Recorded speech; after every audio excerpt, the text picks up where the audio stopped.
Scary telling.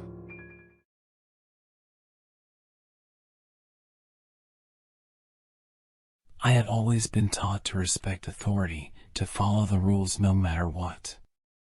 But on that night, I learned that not all authority was to be trusted. It started when I heard a knock on my door. I wasn't expecting anyone, but I assumed it was just a neighbor or friend who needed something. But when I opened the door, I was met with a police officer. He was tall and imposing, with a stern look on his face. "Ma'am," he said, "we need to talk to you. Can we come in?" I was taken aback by his tone, but I knew that I had to comply. I stepped aside, letting him and his partner come into my home. They didn't waste any time. They started questioning me about my neighbors, asking if I had seen or heard anything suspicious lately. I tried to cooperate, but something about the situation felt off. The officers seemed more interested in me than in anything else, asking personal questions that had nothing to do with the case. And then, just as suddenly as they had appeared, they left. They thanked me for my cooperation, but something about their demeanor made me uneasy. I went to bed that night feeling on edge, like something wasn't right. And then, in the middle of the night, I heard a noise outside my window. I got up to investigate, but before I could even reach the window, someone grabbed me from behind.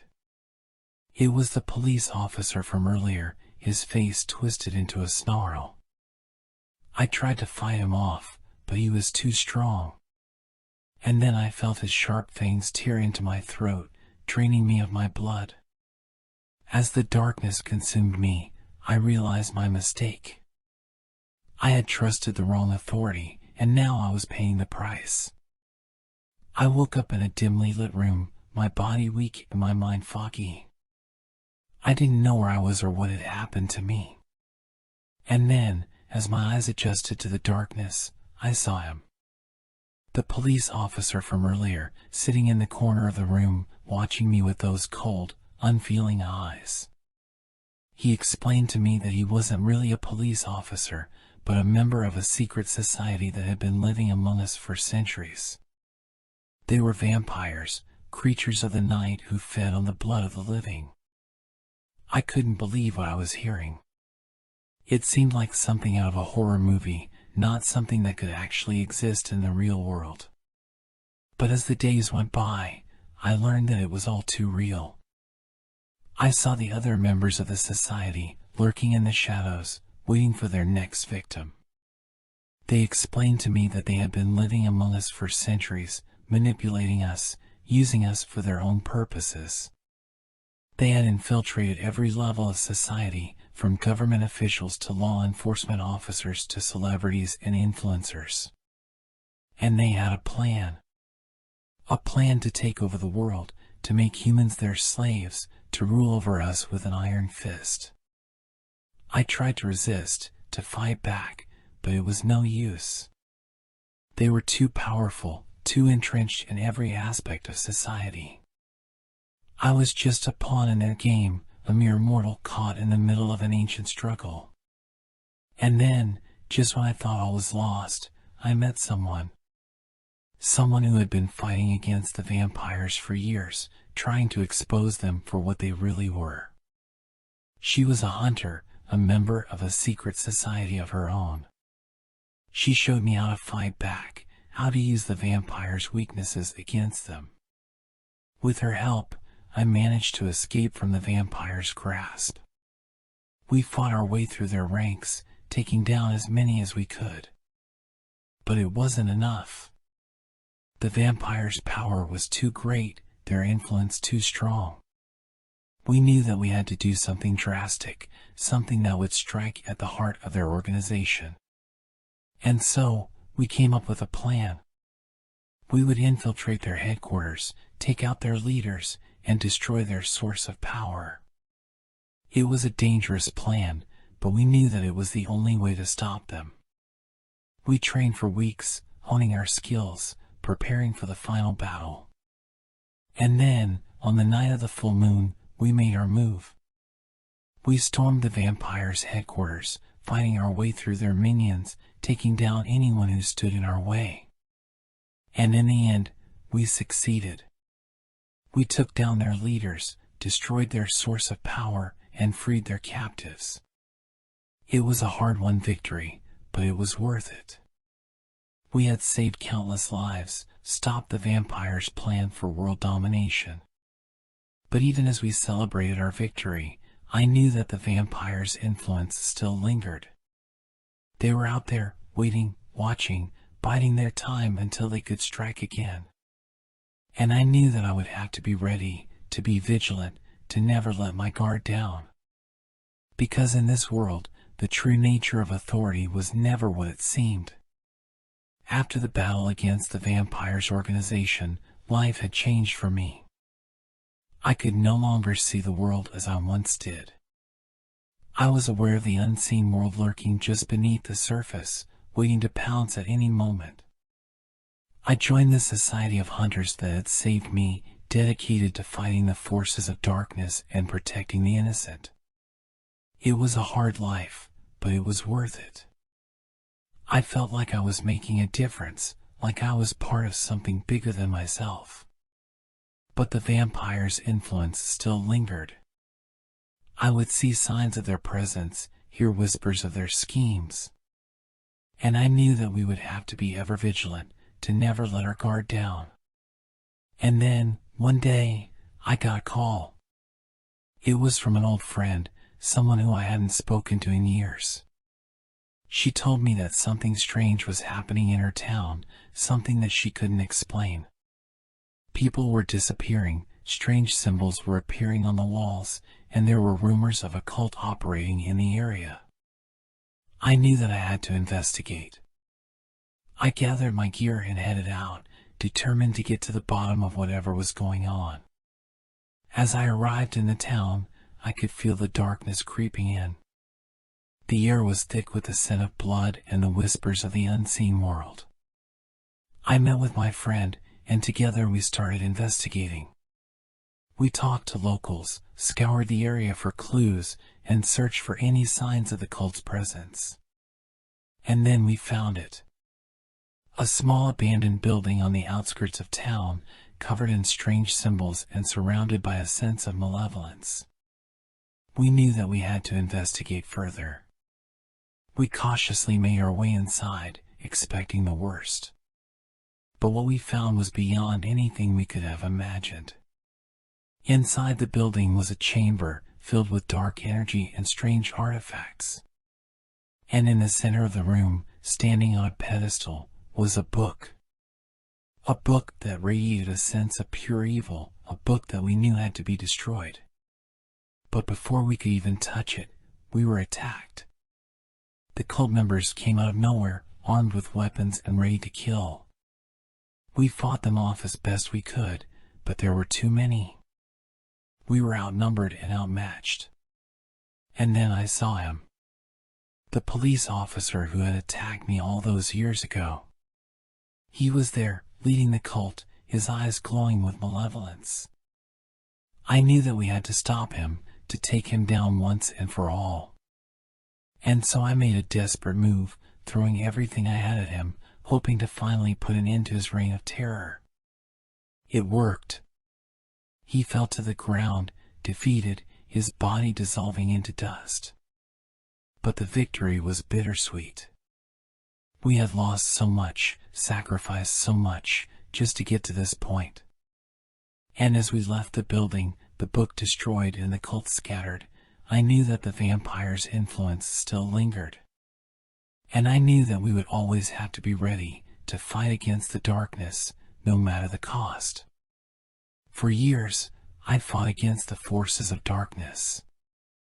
I hunted vampires, witches, and all manner of supernatural beings, always trying to keep the world safe from their malevolent influence. But I knew that I was fighting a losing battle. There were too many of them, too many unknown threats lurking in the shadows, waiting to pounce.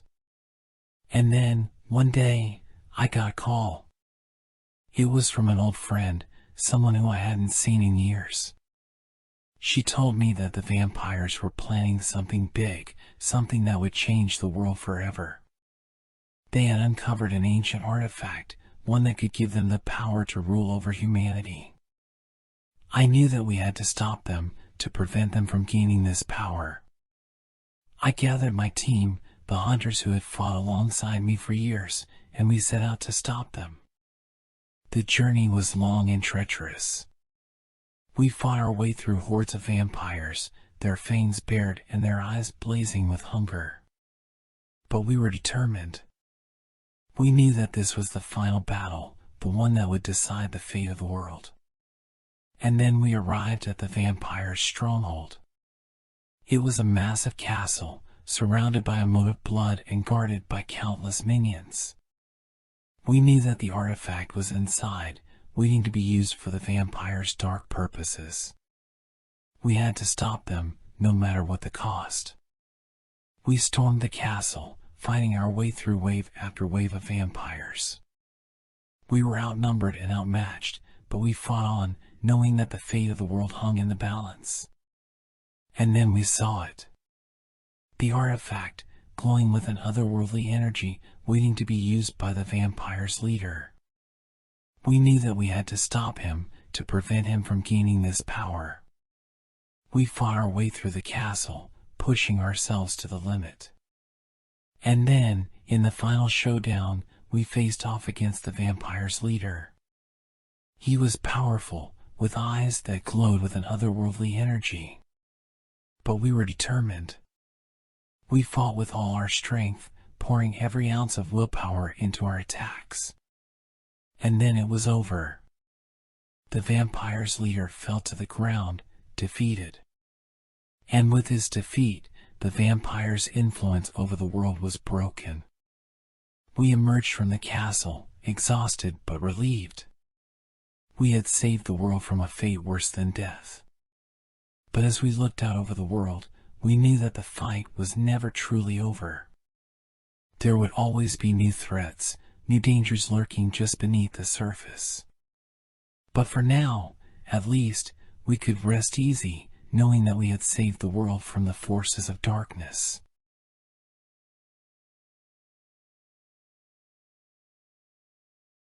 As a single mother, I had always done my best to provide for my children. But times were tough, and we were barely making ends meet. For the past 4 days, I had gone without food, giving everything I had to my children. But on the 4th day, I realized that there was nothing left to give. As I looked at my children, their eyes sunken and their bellies empty, my heart broke. I knew that I had to do something, that I couldn't let my children go hungry any longer. And so I made a decision that would change everything. I took the small plate of food that I had managed to scavenge and gave it to my 5-year-old son. "Eat or you'll go hungry," I said, trying to keep my voice steady. My son shook his little head, tears streaming down his face. And then he did something that I never could have imagined. He pushed the plate away and reached down, grabbing his own foot. And then he handed it to his younger sister. I was horrified, sickened by what I was seeing. But at the same time, I was filled with a sense of awe and admiration for my son. He was willing to sacrifice himself for the sake of his sister. And so I watched in horror as my daughter ate her brother's foot, tears streaming down my face. I knew that things would never be the same again. After that fateful day, my children's health took a turn for the worse. My daughter became sick, with a strange illness that no doctor could diagnose. She was weak and frail, barely able to move. And then, one day, she started to cough up blood. I was beside myself with worry, but there was nothing I could do. I had no money to pay for her medical bills, and no one to turn to for help. And then, things started to get even stranger. One night, as I was sitting by my daughter's bedside, I heard a strange whispering in the darkness. It sounded like someone was speaking in a language that I couldn't understand. I tried to ignore it, telling myself that it was just my imagination. But the whispering continued, growing louder and more insistent with every passing moment. And then, I saw it. A dark figure standing in the corner of the room, watching us with cold, unfeeling eyes. I tried to scream, but my voice caught in my throat. I knew that we were in grave danger, but I didn't know what to do. And then, the figure spoke, its voice cold and menacing. "I have come for the sacrifice," it said. I didn't know what it meant, but I knew that I had to protect my children. I threw myself in front of my daughter, trying to shield her from whatever was coming. And then, everything went black. When I woke up, I was in a dark, dank room. I couldn't see anything, but I could hear strange, guttural noises coming from all around me. I tried to move, but I was bound to the ground, my limbs held fast by thick ropes. And then, I saw her. Sarah, the woman who had been stalking me for weeks. She was standing over me, a wicked grin on her face. "You should have given me the sacrifice," she said, her voice cold and calculating. "Now, it's too late." I didn't know what she meant, but I knew that I was in trouble. I struggled against the ropes, trying to free myself, but it was no use. And then, I saw the circle. It was drawn on the ground in what looked like blood, with strange symbols and markings that I didn't recognize.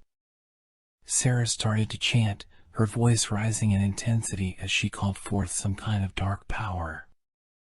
I tried to block it out, but the chanting was so loud, so insistent, that it filled my head and wouldn't go away.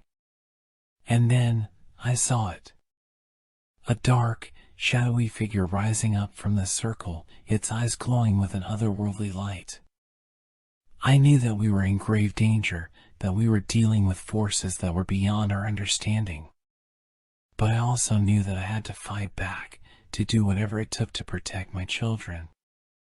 And so, with every ounce of strength I had left, I broke free from the ropes and lunged at Sarah, determined to stop her from completing the ritual. But it was too late. The darkness had been summoned, and there was nothing I could do to stop it. As the darkness spread through the room, I felt a sense of dread wash over me. I knew that something terrible was about to happen, something that would change everything. And then, I saw my children.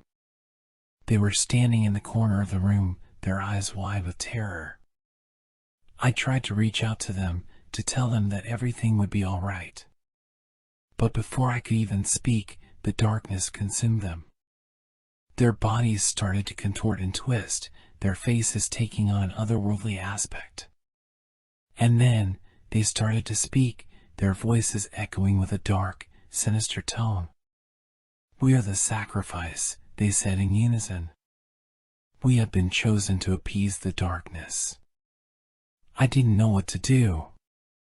I was powerless to stop the darkness from taking my children, from twisting them into something other than human. And then, I saw Sarah. She was standing in the center of the circle, her eyes glowing with an otherworldly light. "You should have given me the sacrifice," she said again, her voice filled with satisfaction. "But now, it's too late." And then, I saw it. A dark, twisted figure rising up behind her, its eyes glowing with an otherworldly power. I knew that we were in grave danger, that there was no way to escape the darkness. And so, with tears streaming down my face, I made the only decision I could. I stepped forward, offering myself as the sacrifice. And as the darkness consumed me, I knew that I had done the right thing. That in sacrificing myself, I had saved my children from a fate worse than death. But as the darkness consumed me, I couldn't help but wonder, was there anything left of me? Or had I been twisted and corrupted, turned into something other than human? Only time would tell.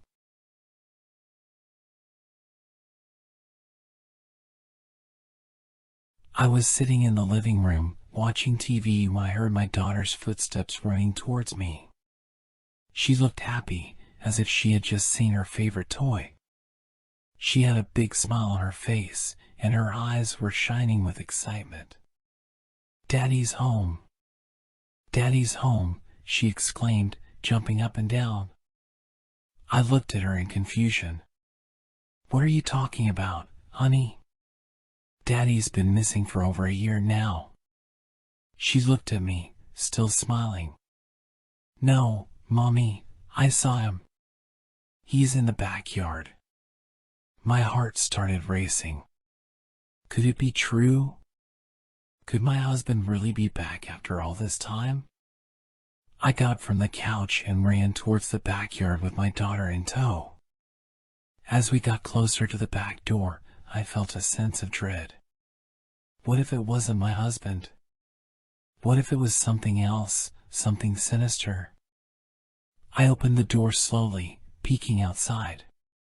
And there he was, standing in the middle of the backyard. It was really him. My husband had returned. "Mark!" I shouted, running towards him. He turned around and smiled at me, and I felt tears welling up in my eyes. I couldn't believe it. He looked the same as he did before he went missing. He was wearing the same clothes, his hair was the same length, and his face was just as handsome as I remembered. I ran up to him and hugged him tightly, feeling his arms wrap around me. It was like he had never left. "How did you find your way back?" I asked him, pulling away from him slightly. He just smiled at me. "It's a long story. But right now, I just want to be with my family." We spent the rest of the day catching up, talking about everything that had happened while he was gone. He seemed a little different, but I just attributed that to everything he had been through. As the day turned into night, we all went to bed, exhausted but happy. I fell asleep with my head on my husband's chest, feeling his steady heartbeat. But as I drifted off, I couldn't help but wonder what had really happened to him. Something didn't feel quite right. But I pushed those thoughts aside and allowed myself to fall into a deep sleep. The next few days were a blur of happiness and relief. My husband was back, and everything felt right in the world. But as time went on, I started to notice some strange things about him. He would spend hours locked in his office, typing away on his computer. When I would ask him what he was working on, he would just brush me off, telling me it was nothing important. He also seemed distant at times, lost in thought. And sometimes, when he thought I wasn't looking, I would catch him staring off into space, as if he was lost in some kind of trance. I tried to ignore these strange behaviors, chalking it up to the trauma he had gone through while he was missing.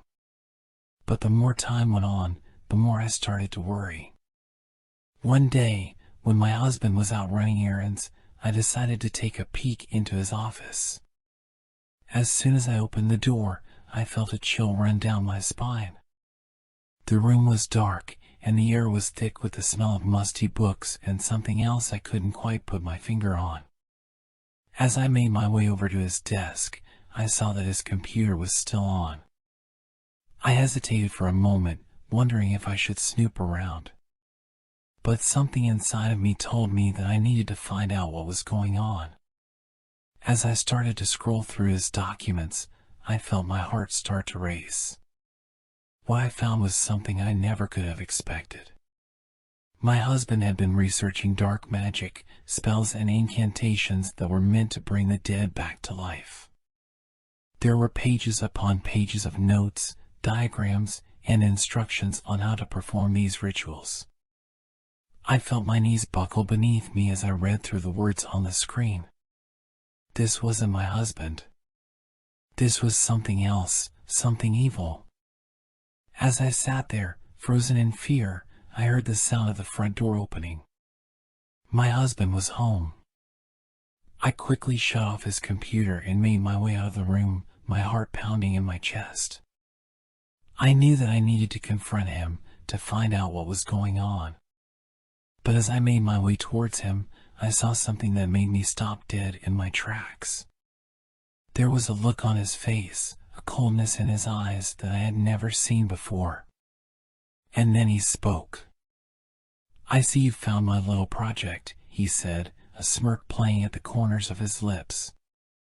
"What the hell is going on, Mark?" I asked him, my voice shaking. He just laughed. "Oh, my dear, you have no idea what kind of power this kind of magic can bring. I've found a way to bring back the dead, to control them, to make them do my bidding." I felt bile rise in my throat as I looked at him, realizing that this was not the man I had married. This was something else entirely. And then he lunged towards me, his eyes glowing with an otherworldly light. I backed away from him, stumbling as I tried to put some distance between us. He was faster than I thought, though, and he grabbed me by the arm, pulling me towards him.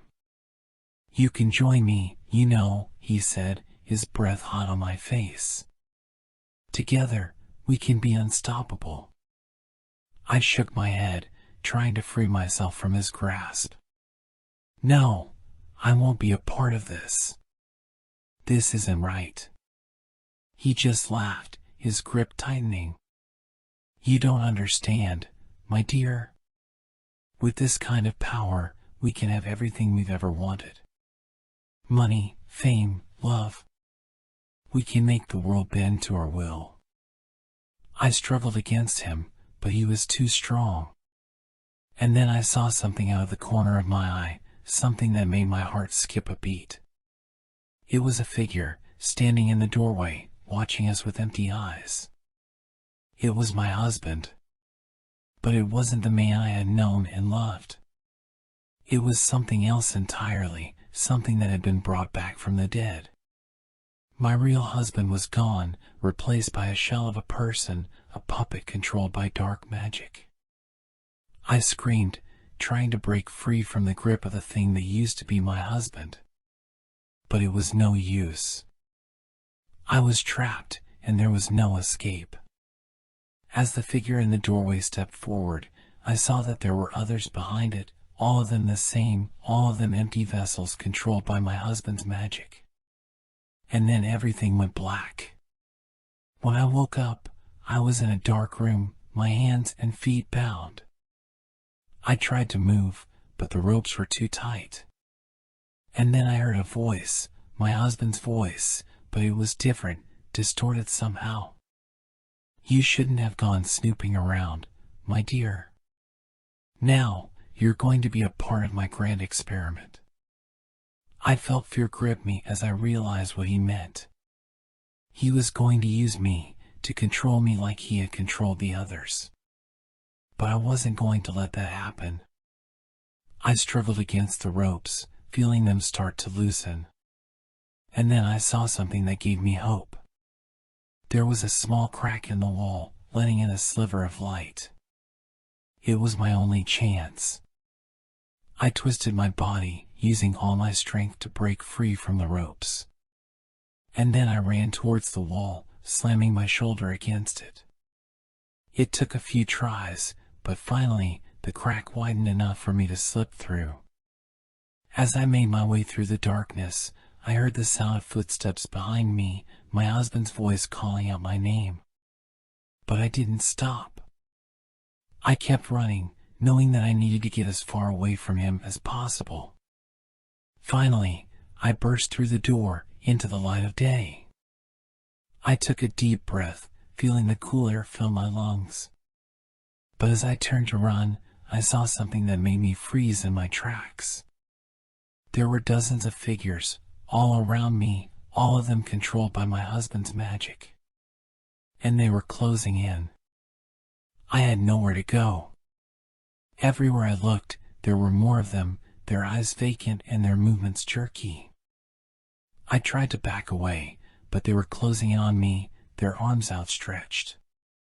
And then I heard a voice, a familiar voice that I had thought I would never hear again.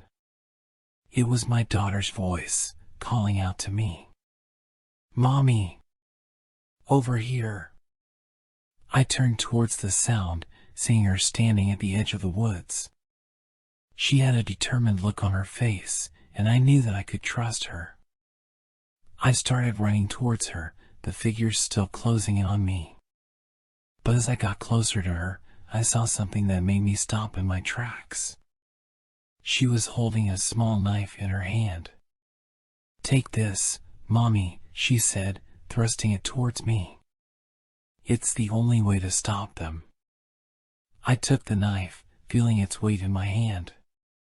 It was small, but it was sharp. And then I turned to face the figures, knowing that I had to fight.